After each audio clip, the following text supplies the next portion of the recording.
اسی میں سے ایک چیز جو دو حوالوں سے روایت میں بھی آیا اور ان دو حوالوں سے لوگوں نے تجربہ بھی کیا. ایک سلامتی جان کے لیے اور ایک رزق کی برکت کے لیے. البتہ تجربہ کیا کا مقصد یہ نہیں کہ آدمی کو اگر کوئی ایسی دعا ملے یا کوئی ایسا تعویذ ملے تو اسے وہ لے کر سڑک پہ جا کے لیٹ جائے کہ میں تجربہ کرتا ہوں کہ واقعی اس سے میری جان بچے گی یا بس کچل کے چلی جائے گی. ایسا نہیں. تجربے کا یہ مقصد نہیں. تجربے کا مقصد جنہوں نے اس پہ عمل کیا خطرناک ترین حالات میں اپنے آپ کو وہ بچا پائے. یاد ہوگا آپ کو کہ اب سے چند سال پہلے ہمارے شہر کے حالات بھی اتنے نازک اور اتنے سنگین ہو گئے. اس وقت بھی یہ چیز سامنے آئی اور پھر رزق اور مال کی برکت کے اعتبار سے, اور وہ ہے زیارت وارثہ کی مسلسل تلاوت. زیارت وارثہ السلام علیک یا وارث آدم صفت اللہ, السلام علیک یا وارث نوح نبی اللہ. یہاں سے شروع ہونے والی زیارت ظاہرکم و باطنکم پہ ختم ہوتی ہے. یہ والی زیارت وارثہ جو ہر ایک کو معلوم ہے کہ یہ کسی عالم کا کلام نہیں, کسی مجتہد اور مرجع نے نہیں دی, بلکہ جب پہلی مرتبہ صاحبان ایمان کو کربلا معلیٰ کی زیارت کی اجازت ملی تو لوگ صادق آل محمد امام جعفر صادق علیہ الصلاۃ والسلام کی خدمت میں آئے. لیکن ایک دفعہ کے بعد یہ دو جملے میں کہہ گیا. اب یہ تقریر شروع ہو چکی. بنو امیہ کی حکومت مختار کی تحریک کے بعد جب دوبارہ ان کے ہاتھ میں اقتدار آ گیا, مختار نے تو ہلا کے رکھ دیا, مختار کی تحریک کے بعد جب دوبارہ ان کے ہاتھ میں اقتدار آیا تو کربلا کی زیارت پر مکمل طور پہ پابندی لگا دی. اس لیے کہ واقعہ کربلا سے لے کے مختار تک جتنے لوگ خون حسین کا انتقام نعرہ لگا کے میدان میں آ رہے تھے, یہ عربی میں کہلاتا ہے یا لسارات الحسین. یا لسارات الحسین یعنی خون حسین کا انتقام لینے والوں. زیارت عاشورہ میں بھی جملہ یا سار اللہ ہے وبنا سارے ہی, اے وہ امام معصوم جن کے خون کا بدلہ اللہ کو لینا, وبنا سارے ہی اور آپ کے قدر بزرگوار کے خون کا بدلہ بھی اللہ کو لینا. تو یہ جو اتنا لمبا جملہ میں اردو میں کہہ گیا کہ جب بھی کوئی موومنٹ یا تحریک اٹھتی یا لسارات الحسین, اے خون حسین کا بدلہ لینے والے آؤ, تو وہ سب پہلے جمع ہوتے تھے کربلا میں, جہاں اس وقت تک امام مظلوم کی قبر سچی, وہاں جمع ہو کر قبر حسین پر ایک دوسرے سے عہد کرتے تھے. چنانچہ سلیمان ابن سورت خزائی کی تحریک, مختار کی تحریک اور چھوٹی چھوٹی. جیسے ہی دوبارہ اقتدار آ گیا حجاج ابن یوسف کی وجہ سے, حجاج ابن یوسف نے بنو امیہ کے اس اقتدار کو جو مختار کی تحریک کے نتیجے میں ہل کے رہ گیا دوبارہ جمائے.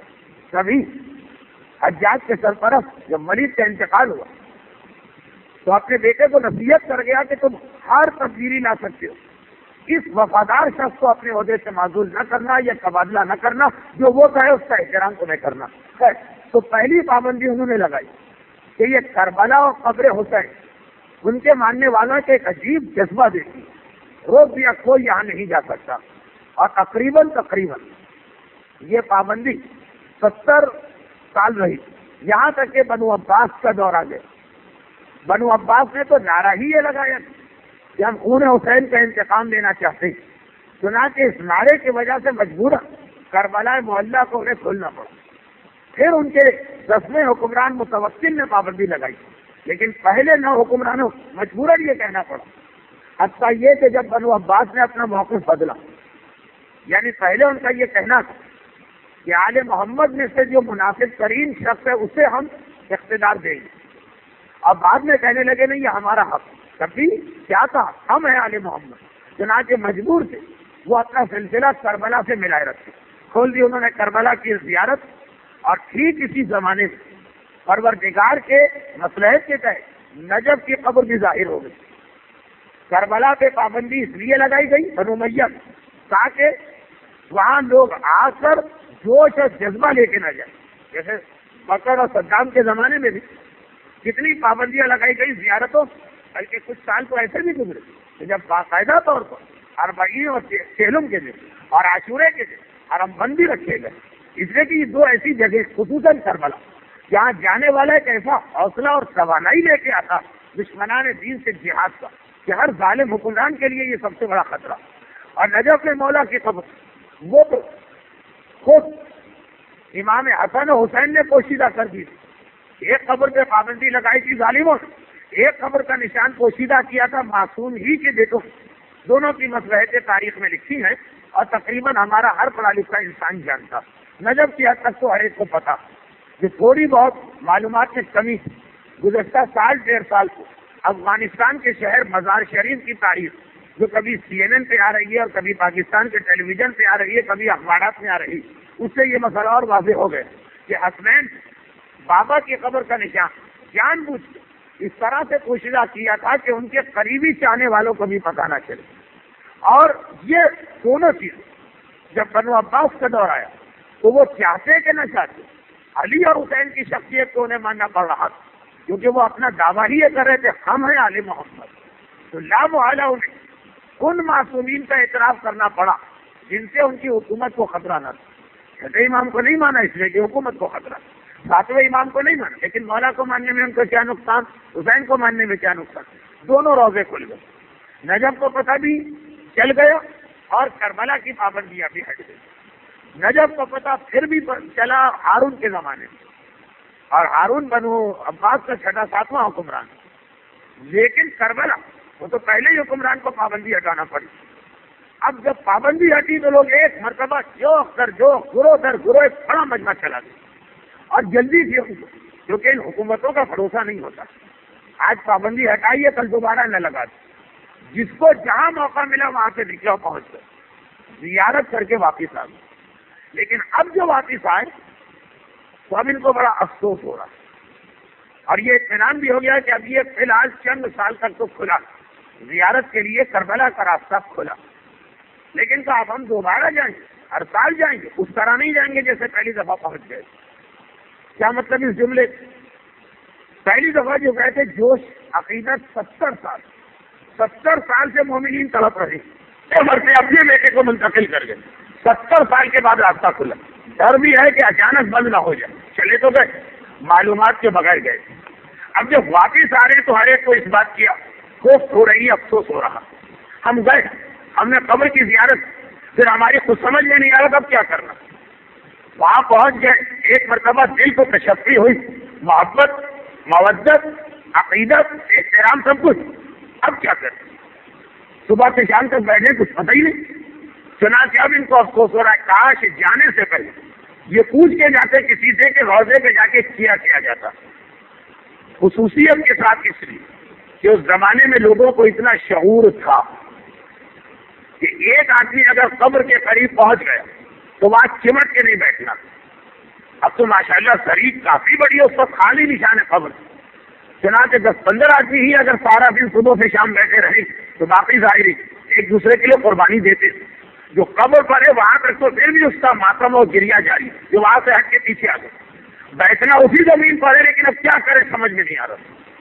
چنانچہ اگلی دفعہ جب یہ لوگ گئے تو پہلے معصومین سے رجوع کیا اور جا کے سوال کیا کہ مولا پچھلی دفعہ ہمیں جلدی بھی تھی، حکومت سے بھی ڈر رہے تھے کہ وہ راستہ نہ بند کر، اب ہم جانا چاہتے ہیں تو یہ بتائیے وہاں جا کے ہمیں کیا کرنا۔ اس کے جو جوابات معصومین نے دیے، یہی جوابات مفاتیح الجنان کے دوسرا حصہ، دلیل الظاہرین نامی پوری کتاب، من لا یحضرہ الفقیہ میں زیارات کا چیپٹر، یہ وہی جواب۔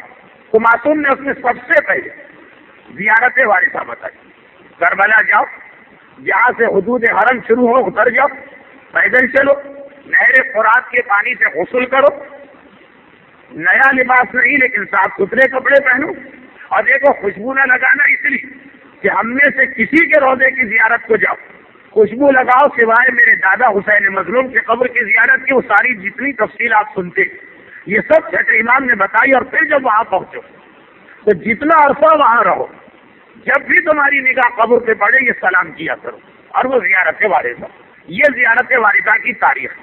اب اس کے بعد اگلے اتوار یہ تو ظاہرین کو بتا دیا گیا، پھر کچھ ایسے لوگ بھی آئے امام کے پاس فرزند رسول. بہت دل تڑپتا ہے جب ہم یہ دیکھتے کہ ہمارے شہر کا فلاں شخص کربلا چلا گیا, فلاں شخص ہمارے خاندان کا وہاں پہنچ گیا, ہماری حیثیت نہیں, ہمارے وسائل نہیں, ہم نہیں جا پاتے. مولا ہمارے لیے کوئی طریقہ ہے؟ امام نے کہا جو جا سکتا ہے اور نہ جائے وہ مجرم. یہ لفظ میرا, یہ امام کا لفظ نہیں, مفہوم امام کا. اور جو جانے کے قابل ہی نہیں وہ تو اپنے مکان کی چھت پہ کھڑے ہو کربلا کا رخ کرے اور یہ زیارت وارثہ پڑھے, اسے اتنا ہی ثواب ملے گا جس سے زری کے سامنے میرے جد کو سلام کر رہا. اب یہ زیارت وارثہ کا دائرہ ذرا پھیلا دیا. پہلے ان کو بتایا گیا جو براہ راست قبر پہ پہنچنا چاہتے ہیں. اب جب لوگوں نے سوال کیا, لیکن بعض چیزیں ایسی ہوتی کہ اس وقت بتانا مناسب ہوتی ہے جب خود لوگوں میں خواہش پیدا ہو. لوگوں میں خواہش نہیں ہے, ان کو ایک حکم بتا دیا جائے, سرسری لاپرواہی سے سنا جائے. امام انتظار کر رہے ہیں کہ ایسا زیارت کا ماحول بنے کہ نہ جانے والا تڑپے اپنی اس محرومی پر. پھر اس کو جواب دیا گیا, چنانچہ یہ مسئلہ بھی حل ہوا کہ دور اور نزدیک کہیں سے اگر اپنے مظلوم امام کو سلام کرنا ہو. زیارت کیا ہے؟ زیارت سلام. جیسے آمنے سامنے ہم ایک دوسرے کو کہتے ہیں السلام علیکم, اس طرح یہ سلام. اب زیارت وارثہ مزید اس کی اہمیت واضح کرنا تو معصوم بعض المومنین کو بتایا جو دشمنان اہل بیت کے علاقوں میں گھرے ہوئے ہیں. بنو عباس کے آنے کے بعد بعض علاقے خاص طور پہ دشمنی اہل بیت کا گڑھ بنا دیے گئے. اب لوگ آئے, ان کا کوئی سوال زیارت کا نہیں. مولا حالات بہت نازک, کسی وقت بھروسہ نہیں, کب گھر پہ حملہ ہو جائے, سارا گھرانہ مار دیا جائے. اور عموماً محبان اہل بیت کا جب قتل عام ہوتا وہ عام قتل عام سے الگ ہوتا. اگر محسن الحکیم علی اللہ مقامہ کا ایک بڑا دلچسپ جملہ جو سمجھ جائے ان کے لیے دلچسپ ہے, کچھ لوگوں کے تو سر پہ سے گزر جاتا. وقت نہیں ہے میں سمجھا ہوں, لیکن دوہرا دوں. اگر محسن الحکیم جیسی شخصیت, مرجعیت کی ایسی پرسنالٹی کہ جن کے بعد تقلید کرنے والوں میں سے بھی ایک طبقے نے تقلید کرنا چھوڑ دی, کیا ایسا مرجع تو اب ہمیں نہیں مل سکتا. لیکن میں بار بار کہتا ہوں کہ یہ ہمیشہ غلط فہمی ہوتی ہے پروردگار کا خاص تفضل اور احسان تشیع پر کہ ہر دور میں ہم کتنی ہی کوتاہی کریں, خدا کی طرف سے ہمیں یہ والی نعمت ملتی رہتی ہے. خیر, ان کا ایک جملہ تھا کہ غیبت, برائی یہ تو ہر ایک کی جاتی ہے, بلکہ حضرت موسیٰ کا ایک جملہ بھی سن لیجیے, وہ بھی بڑا دلچسپ ہے. کہاں سے کہاں بات جا رہی. حضرت موسیٰ کو ایک بڑی خطرناک قوم ملی تھی, یعنی دنیا کی شریر ترین, ذلیل ترین اور دین, نبی, شریعت, تورات سب کا مذاق اڑانے والی.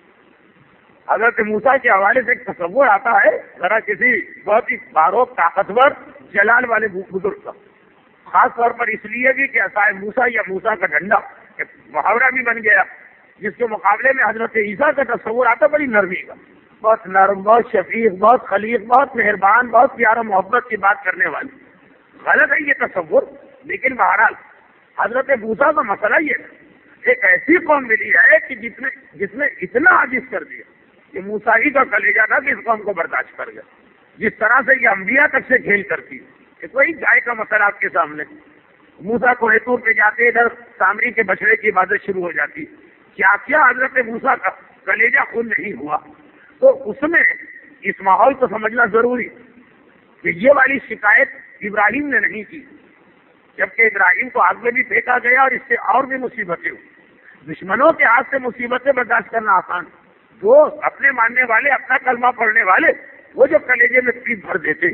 حضرت موسیٰ تو ہے ٹور پہ گئے, خدا نے سوال کر لیا, موسیٰ تم آتے ہو, اپنی امت کے مسئلے پیش کرتے ہو, میرے حکم لے جاتے ہو, تم نے خود سے کبھی کچھ نہیں مانگا, آج کچھ مانگو. کیا خدا بندہ تو نے سب کچھ دے رکھا ہے, کیا مانگو. لیکن ایک چیز چاہتا ہوں, اور وہ یہ ہے کہ لوگ میری بات مانے کے مذاق اڑا, کم سے کم یہ کہ مجھے برا بھلا نہ کرے, تہمتیں نہ لگائیں. لوگ اپنی طرف سے ہی پر کا کبا بنا دیتے, بلکہ ہمارے یہاں بغیر پر کے کبا بنتا, اور یہی بنی اسرائیل کی خاصیت. بس یہ نہ ہو, نہیں ماننا نہ مانے, مگر یہ کیا کہ اگر کسی سے ناراض ہوئے, جیسے آج کل آپ بنی اسرائیل کا مزاج صاحبان ایمان میں پائیں گے. کسی عالم کی کوئی کڑوی گفتگو پسند نہیں ہے, اب صرف اتنی بات نہیں رہے گی کہ یہ تو بڑی سخت مجلس پڑھتے نہیں، اب ان کے اوپر بہتان لگائے جائیں گے، تہمتیں لگائی جائیں گی، ڈھونڈ ڈھونڈ کے ان کے عیب نکالے جائیں گے، جس کی ان کے فرشتوں کو خبر نہیں، وہ باتیں ان کے حوالے سے بنائی جائیں گی۔ تو وہ قوم بنی اسرائیل، خدا نے مسکرا کے کہا کہ اے موسیٰ، تم نے وہ بات مانگی ہے جو میں نے اپنے لیے بھی روا نہیں رکھی، دنیا تو مجھ پر بھی تہمتیں اور الزام لگاتی، تو یہ تو تمہیں برداشت کرنا۔ آغائے محسن حکیم کہتے یہ کوئی مسئلہ نہیں، ایک چیز سے ڈر لگتا، فاسق فاجر بے دین لوگ جب تہمتیں لگاتے ہیں، غیبت کرتے ہیں، اتنا دل نہیں دکھتا۔ جو مومن اور مقدس اور نیک آدمی وجہ بتا رہے، وجہ یہ بتا رہے فاسق و فاجر غیبت لگائے گا، کرے گا تو میں غیبت کرتا چلا جائے، مومن ذرا متقی پرہیزگار ذرا شریعت کا بھی خیال کرتا، تو وہ پہلے کسی طرح سے یہ ثابت کرے گا کہ محسن الحکیم کی غیبت واجب ہو گئی ہے، ورنہ اسلام ختم ہو جائے گا، اور اس کے بعد غیبت کرے گا، بھائی وہ خالی مار کے چلا جائے گا۔ یہ نہیں پہلے ثابت کریں گے کہ کام کرنا درست ہے، پھر غیبت کی جائے گی۔ دیکھا ہوگا آپ نے مقدس لوگوں کو بات کرتے کہ بھائی ویسے تو غیبت حرام ہے، خدا بچائے، لیکن ان صاحب کی غیبت ضروری ہو رہی ہے۔ پہلے ثابت کریں گے یہ صاحب اسلام کے لیے اتنا بڑا خطرہ، اس کے مقابلے میں بالکل شرابی کبابی بے بھی وہ کم از کم یہ تو نہیں کریں گے جو کہنا ہے کہا چلا گئے۔ اب صاحبان ایمان، اب آئیے جو میں جملہ کہہ رہا ہوں، ان کے ساتھ ہمیشہ ٹریجڈی یہ رہی کہ مسلمانوں کے ہاتھوں جب یہ مارے گئے تو یہ ایک عام قتل عام نہیں، جیسے کوئی ظالم حملہ کرتا ہے قتل کر دیتا نہیں، پہلے ثابت کیا جاتا ہے کہ ان کا قتل واجب ہے، یہ کافر ہیں، یہ بے دین ہیں، یہ دشمنان اسلام کے ایجنٹ ہیں، پھر قتل کرو۔ بہت فرق ہے ان دونوں کے اندر۔ ایک چنگیز خان ہلاکو خان آیا مارتا چلا گیا، ختم بس۔ ایک نہیں، پہلے ان کے کفر کو ثابت کر کے واجب القتل بنایا جاتا، چنانچہ اس کے حوالے سے پھر سارے مظالم ہوتے۔ انسان کسی قتل کو عادت کے تحت انجام دے الگ، اور عبادت سمجھ کے انجام دے وہ الگ ہے، پھر تو اس میں بڑی باریکیوں کا بھی خیال کرتے ہیں تو بچہ بھی نہ بچ کے جانا پائے، ورنہ کہیں ہم قیامت میں گناہ گار بن۔ چنانچہ جب مذہبی بنیادوں پہ قتل عام ہوتا تو خالی مرد نہیں مارے جاتے، بچے غلام بنائے جاتے ہیں، عورتیں کنیز بنائی جاتی ہے، مال و دولت مال غنیمت سمجھ کے تقسیم کیا جاتا۔ ایک خرابی ایک نہیں ہے کہ ایک کو مار کے چلے گئے۔ بنو عباس کا زمانہ، صاحبان ایمان آ رہے ہیں کا مولا، خالی اپنا مرنا بھی آسان ہوتا، گھر کی خواتین کے اوپر جس وقت ان کی عزت و ناموس سے بات آن بنے تو کتنا مشکل ہوتا، جو صدام کے دور میں ہم نے دیکھا عراق میں کیا ہوتا تھا۔ تو امام سے پوچھا گیا مولا اب کوئی خاص ایسی چیز ہمیں بتائی، اپنی جان، گھر کی عورتوں کی ناموس اور مال کی سلامتی، کیونکہ کافر کا مال مال غنیمت۔ یوں کسی سے کہیے کسی کا مال چوری کرو، ڈاکہ ڈالو، ایک شریف آدمی گھبرا جائے گا۔ مال غنیمت تو بڑے احترام کے ساتھ کیا جائے گا کہ اللہ نے ہمیں تحفہ دلوایا۔ امام نے جو اس کا حل بتایا وہ یہی کہ جب کسی علاقے کے ایسے حالات ہو جائیں کہ گھر سے نکلنے والے کو یہ پتہ نہ چلے کہ میں شام کو گھر آ پاؤں گا کہ نہیں آ پاؤں گا، تو گھر سے نکلتے وقت ہمارے دادا کو سلام کر کے نکلے، گھر کی چوکھٹ پر آخری کام زیارت پڑھو، پھر گھر سے باہر نکلو۔ یعنی یہ ایک عوام کا جملہ ہے، مفہوم امام کا ہے، الفاظ امام کے نہیں۔ جب تک گھر سے باہر رہو گے گویا یہ زیارت وارثہ، اس نے تمہیں گروی رکھا، یہ تمہاری حفاظت کر رہی ہے، تمہیں سلامتی کے ساتھ گھر میں لے کے آئے گی۔ ایک اس وقت درود بھیجے محمد والے، اور ایک مرتبہ چوتھی بات آگے۔ اب دیکھیے یہ زیارت وارثہ کے حوالے سے ترتیب آگے بڑھ رہی ہے۔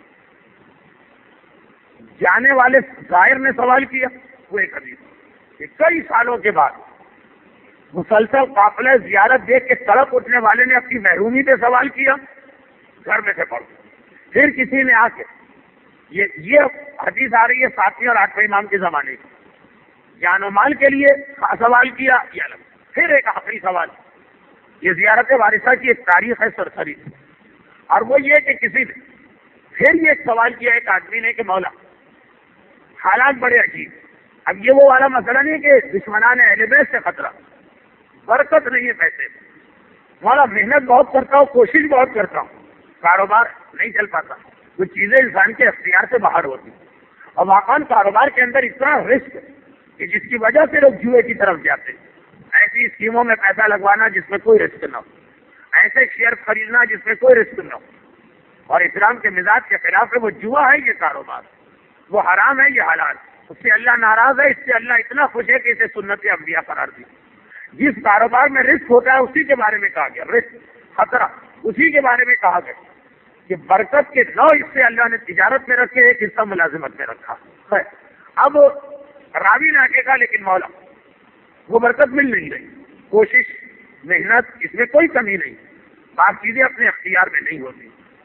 اس وقت اسلام نے ایک الگ سے ایک بات بتائی کہ جب ایسا مسئلہ ہو تو پہلے چیک کرو کہ کہیں تمہارے یہاں کوئی حرام اور گناہ تو نہیں آ رہا۔ حرام اور گناہ برکت اڑانے والی چیز ہے، چاہے کوئی مانے کہ نہ مانے، اور اگر وہ کچھ نہ ہو تو پھر یہ روایت مولا کیا کیا جائے؟ امام نے وہی جواب دیا، کہا جس وقت گھر سے باہر نکل رہے اپنے روزگار پہ جانے کے آخری کام جو کرو وہ میرے جد کی زیارت پڑھو اور پھر جاؤ، اور یہ زیارت پڑھ کے جا کے دکان کھولو، پھر دیکھو اللہ تمہیں کیسی برکت دیتا۔ اسی کے اندر وہ جملہ، زندگی میں تمہارا ہاتھ کبھی پیسے سے خالی نہ رہے، برکت والے پیسے سے۔ لفظ برکت ذہن میں رکھیے، 2 دفعہ میں نے یہ کہا۔ اس کے حوالے سے ایک بات کرنا ہے آئندہ، تو وہ خواتین کے سوال کا جواب ہے اس کے بعد۔ اچھا، اب میں ایک بات یہ بتا دوں کہ کراچی کے ان حالات میں نے خود بھی اس پہ عمل کیا اور بہت سارے صاحبان ایمان کو بتایا۔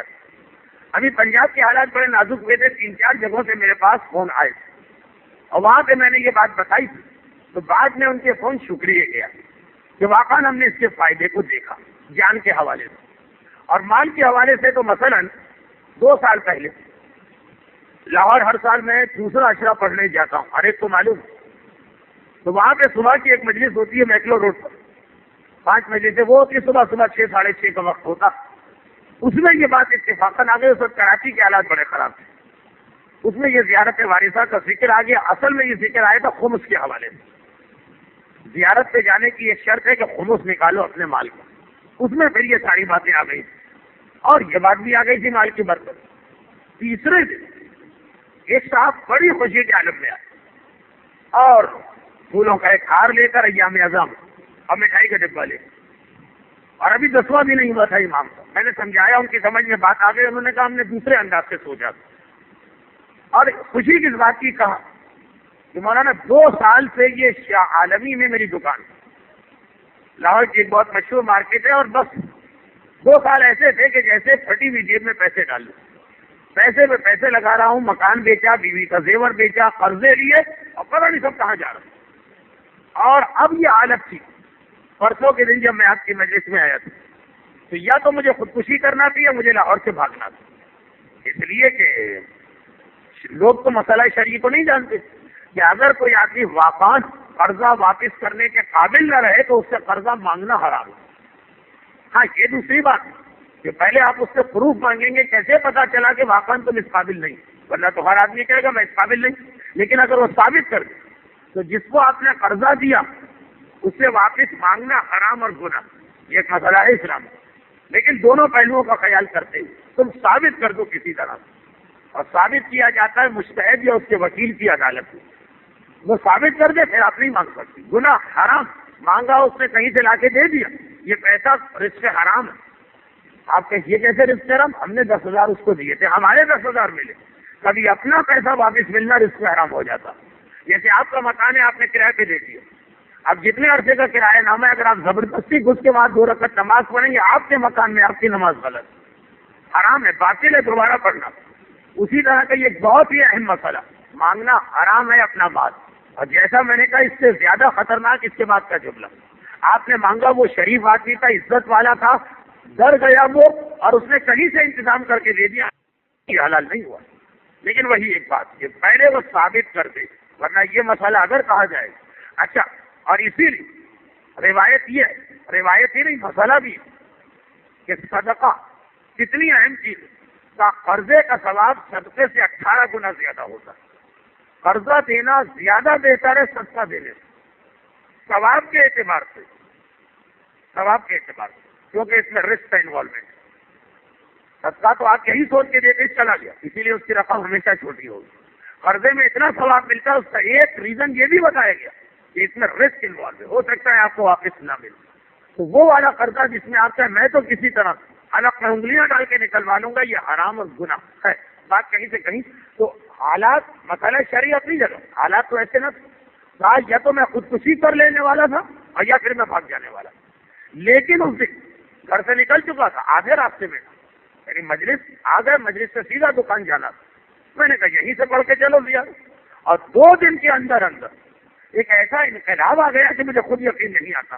میرے مسئلے حل نہیں ہوئے، لیکن اتنی تیزی کے ساتھ تبدیلی ہوئی کہ اب مجھے اپنے سروائیو ہونے کا یقین ہو گیا. اور واقعا ہر سال وہ بیچارے بڑی عقیدت سے اس مجلس میں آتے اور بتاتے ہیں کہ روز بروز ان کی حالت اچھی ہو رہی ہے. یہ واقعہ کراچی میں بھی میں نے 2-4 جگہ پڑھا، اور یہاں 100 میں سے 100 یہ تو ناممکن ہے، لیکن جہاں بھی پڑھا گیا 90% نے یہی کہا کہ اس سے فائدہ ضرور ہوا. زیارت وارثہ. اچھا، اب زیارت وارثہ کی اتنی فضیلت کے بعد ایک آخری بات اور سن لی. اس بات کی وضاحت ضروری ہے آخری بات کی، لیکن اگر وضاحت کا موقع نہ ملا تب بھی بغیر وضاحت کے لیے ایک مکمل پیغام.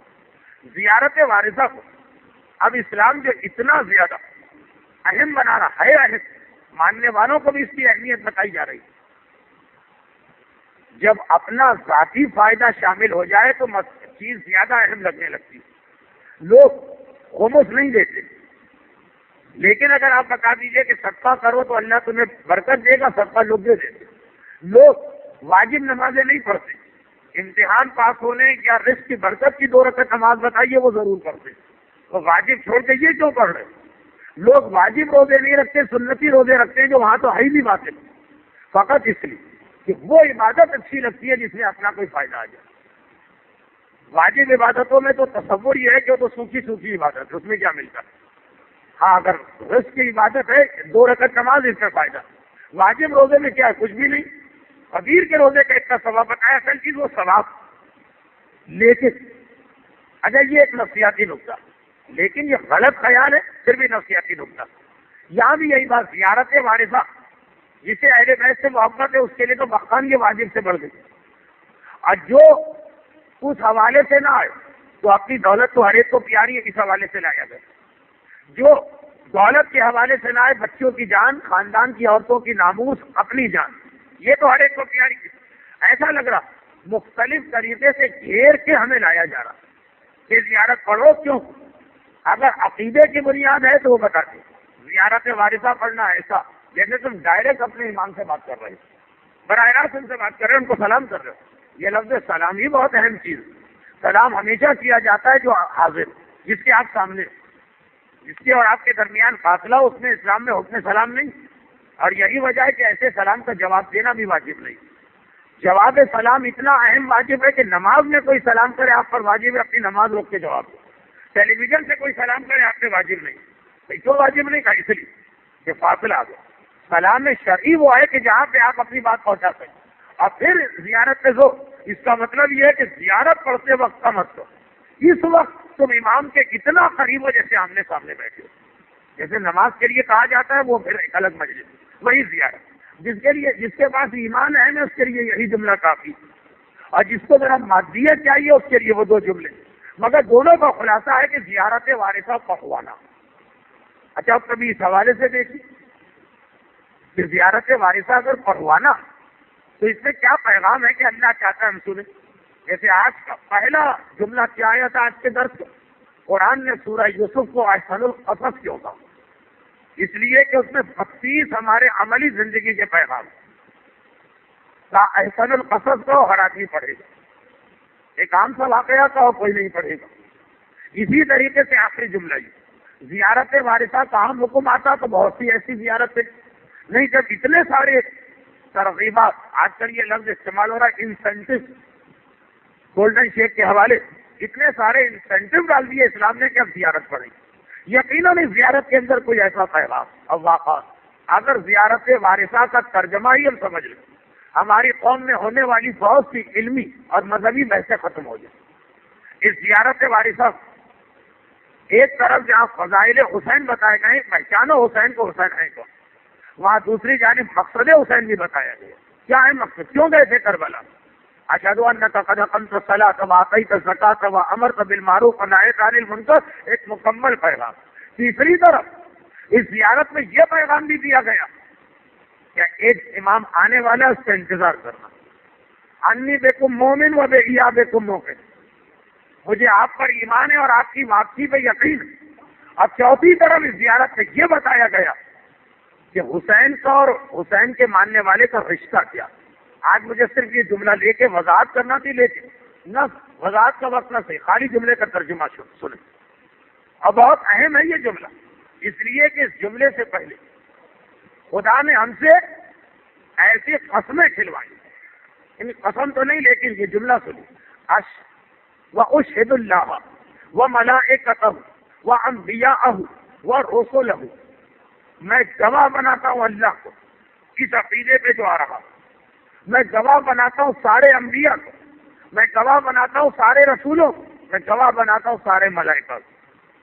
آپ سے کہا جائے گواہ بنا، یہ کوئی معمولی بات نہیں. اللہ کو آپ گواہ بنا رہے، یہ ایسا ہی ہے کہ جیسے کوئی بلینک چیک آپ کے سامنے رکھے گا، سائن کر دو. آپ گھبرا کے پوچھیں گے کس پہ سائن کرو، بتاؤ تو صحیح رقم کیا.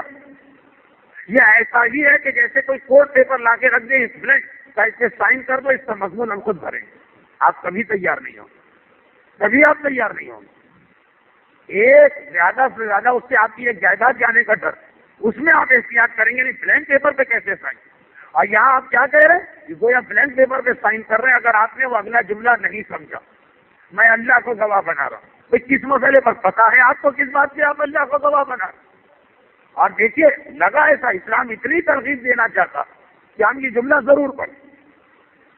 بات سنو، 1,24,000 انبیاء کو گواہ بناؤ. ارے پہلے پتا تو چلے ہم کس چیز پہ گواہ بنا رہے. کبھی کوئی رکا، کوئی چھٹکا، کسی نے سوچا، کسی نے غور کیا کہ ہم کیا کہہ رہے. اور پھر آگے جملہ آگے، قلبی لقلبکم سلم و امری لامرکم متبع. یہ ہے جملہ جس کے لیے آپ نے گواہ بنایا.